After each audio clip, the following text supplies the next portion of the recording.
Hello guys, আমি সকালবেলা উঠে আমি পাউরুটি খাচ্ছি, মাখন পাউরুটি আমার থেকে কিনে নিয়ে আমাকে একটুখানি দিয়েছে। আমিও কিনে নিয়ে আমিও খাচ্ছি, দুজনে মিলেই ভাগ করে খাচ্ছি। খেয়ে দিয়ে একটু দুষ্টুমি করছিলাম, দুষ্টুমি করে আমার ভাত খাচ্ছি। টিফিনে ভাত আর মাংস।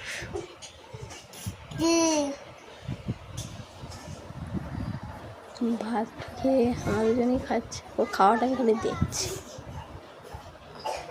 চুপি চুপি।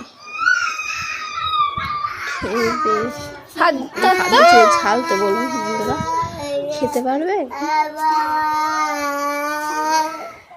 দুজন মিলে ভাগ করে খাচ্ছিলাম, দুজন মিলে ভাগ করে খেয়ে দিয়ে স্প্রাইট খেলাম, চার চিড়ে ভাজা খেলাম, মশলা চিড়ে, সন্ধ্যাবেলা বাদাম ফাটা দিয়ে করে যাতে দিয়ে রাত্রে দিয়ে